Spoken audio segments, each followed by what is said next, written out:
እኛ ሰዎች ያለብንን ኡዙ ወይ ደግሞ የቤታችንን ጓዳ ማለት ነው ብዬ አስባለሁ ስሰማ እና ሁሉም ሰው ይህንን ሲሰማ ይህን ዘፈን ሲሰማ እርግጠኛ ነኝ ለቅዳሴ መቆሚያ ለጸሎት መቆሚያ በአንድ ሴት ነው ሶስት መለየት ያስተናገድኩት። ግጥም ይረዳል፣ ግጥም ይተናተናል፣ ግጥምን በተለያየ ስሜት ያደርጋል። አንዋለች ይሄ ነው። አመሰግናለሁ። ምንድነው እውነት ነው።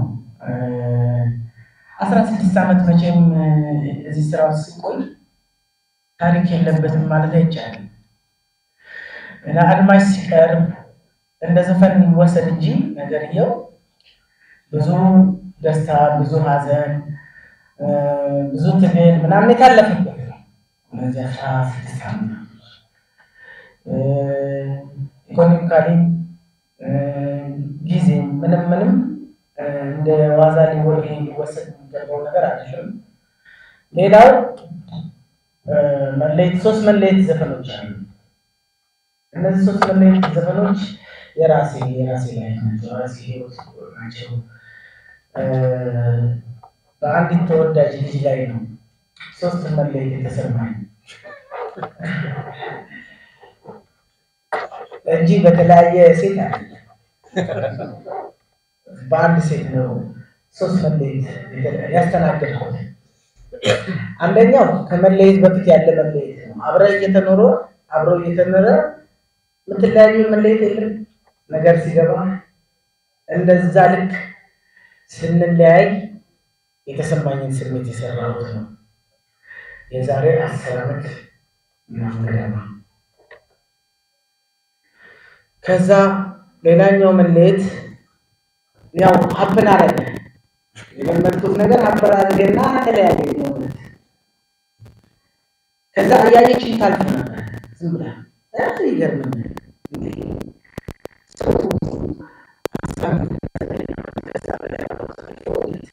ትንሽ ጊዜ ያለው እነዛ ጊዜያቶች እኮ ያምሩ ነበር እና እነዛ ጊዜያቶች ሰው አይነጋገርም እንዴ? መለያየት ውስጥ ሲኖር ችግር የለም፣ ግን በመለያየት ውስጥ ምን መጣላት እና ያማን ብለው ስራ ሰራሁት። እሱም ቀላል ከናቲሾ ጋር ነው ተዋወቅ። ናቲሾ ሳጎ ነገራችን ላይ 22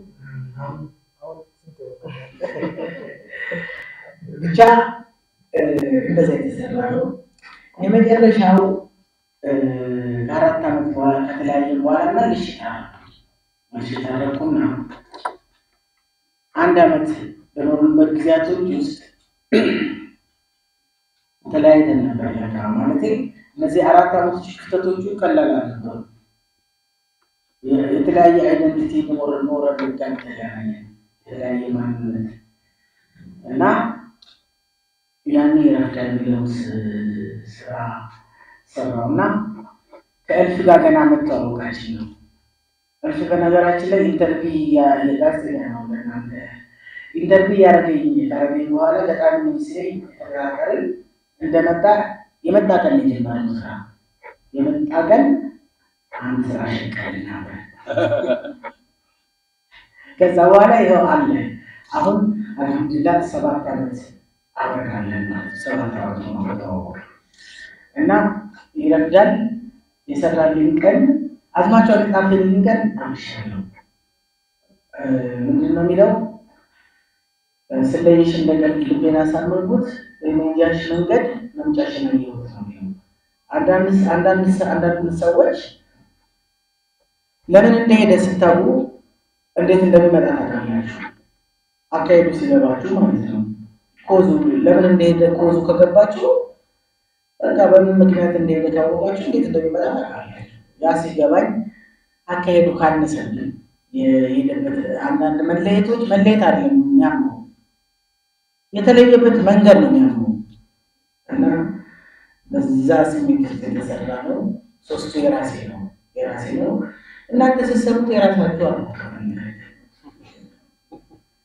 እኔ መጀመር የምፈልገው ነገር አለ እዚህ ላይ አሁን ተሾመ ባይዘወይ ዜማው ውል ዜማው ለስታለ የፈለገው መረ የሚሸከመው ስሜት የሚሸከመው ቃና ለዛ ድምፀት ሊወከል የሚችል ግጥም እንዲጻፍ ያደርጋል።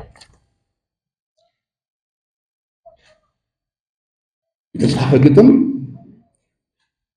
በሙሉ ኃላፊነት ሀሳቡን ሊገልጽ የሚችል ስሜቱ፣ ትርጉሙን፣ ሀሳቡን፣ ቃናውን፣ ድምፀቱን፣ ስልቱን፣ ፍልስፍናውን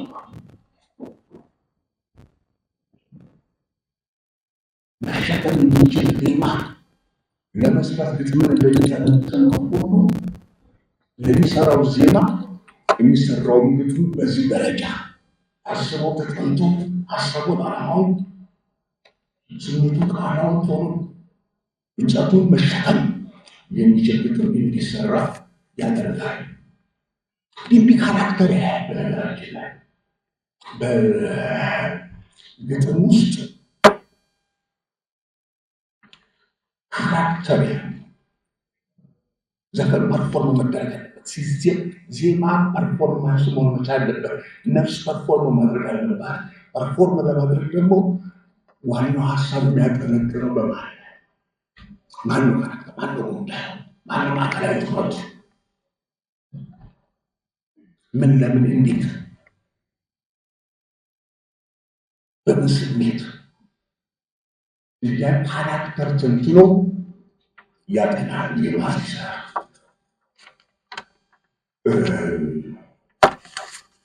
እችን ካልኩ በኋላ ምንድነው አብዛኞቹ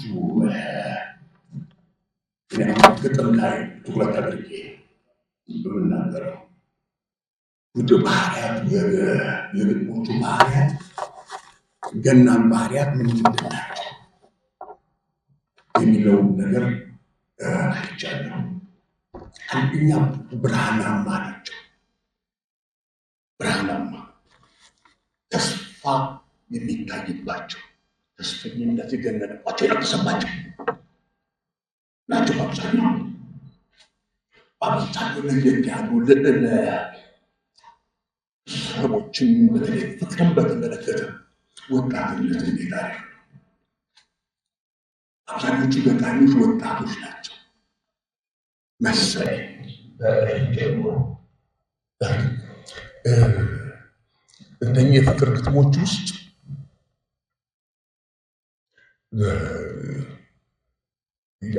አበቦች ሲዘሙ ይታያሉ። በብል ቅርጽ ልቦች ቀይ ሲሳፈሩ ይታያሉ። ፍላጎቶች ሲሳፈሩ ይታያሉ። ወጣትነት አለ። ወጣቶቹ የብርሃን ጸዳል አላቸው። ብርሃናማ ነው ነፍሳቸው። ሌላው ከዚህ ጋር አንዳንድ ጸለም የሚመስሉ ኖሩ እንኳን ተስፋ ረጭተው የሚያሉ መፍትሄ ፈንጥቀው ነው ከነ መፍትሄያቸው ነው የሚመጡት። ሁኔታ መከፋት ይኖርባል። ጉዳዩ ባለቤት መፍትሄ ያለው የሚልባቸው፣ ተስፋ ያለው የሚልባቸው፣ አይጨልምም የሚልባቸው ናቸው። ሌላው የተቃርኖዎች ጥምረት፣ አብሮም የሚሄዱ የማይመስሉ ነገሮች አብሮ የሚታዩባቸው ህይወት እንዲጎራ ማይላት እያሉ ነው ሳዳምጥም ትሞችንም ሳለብ የተረዳሁት። ሌላው ጊዜ፣ አቤት ጊዜ ለሚሉት፣ አቤት ጊዜ፣ አቤት ጊዜ ትርቦ፣ አቤት ጊዜ ስሜት፣ አቤት ጊዜ ህይወት፣ ስርዓት፣ ስልት የሚገኝበት ሚዛኑ መዘውር መሆኑ ይህ እንደሚረዳ አድርጎናል። ባህሎች ናቸው። ሌላ ሴት አንጋሽነት፣ የፌሚኒስት የምንለው አይነት አሁን ምሳሌ በተለየ ነገር ይላል።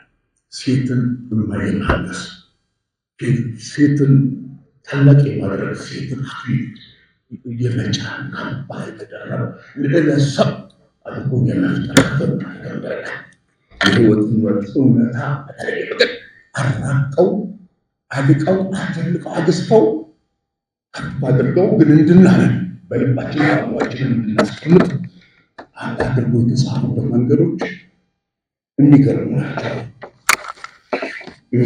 ከእነኚህ ተመሳሳይ ከሆኑ ለየት የሚለው ስለ ሀገር የተጻፈ ከፍ በይ የሚል ራሱ ገጣሚው ከድር ታውቃላችሁ። ከድርና ኢትዮጵያ ይለያዩ። ኢትዮጵያ ስትፈልጓት ልብ ውስጥ ታገኛላችሁ። ኢትዮጵያ ስትፈልጓት ልብ ውስጥ ታገኛላችሁ። የከድርን ከፍ በይን ሳነብ መጀመሪያ ስሰማ እንደገና ተሰማ እኔ ያልፍሻለሁ ማለት ሰው ለምንድን ነው? እውነት ስለሆነ ደም ውስጥ ያለ እውነት ስለሆነ አባቶቻችን ደም ውስጥ ያለ እውነት ስለሆነ ኢትዮጵያን በዚህ ልክ በማናውቀው ደረጃ እንወዳታለን። የምናውቀውን ደረጃ ከፍ አድርጎ ሲያቀርብልን ከድር እንዲህ በጣም ተገርሞኛል። አንዱ ሰማይ ሳይ ይህንን ከፍ በይን ስንሰማ ኢትዮጵያን እጅግ ከፍ ባለ ሰማያት በላይ ከፍ ብላ በቀስተ ደመና ፍጥሯ ተበጅቶ አንዳንዴ እመቤታችን ይመስላል፣ አንዳንዴ ፍጡራን ይመስላል። ኢትዮጵያን እንዲህ ባለ ደረጃ ውብ ጽዱ አድርጓት አልቋት የምናስባት ኢትዮጵያ ያችን በተረክ የምንረዳትን በዘፈን የምናልማትን ኢትዮጵያ ከፋት ወስሏት ክብሯን ጠብቆ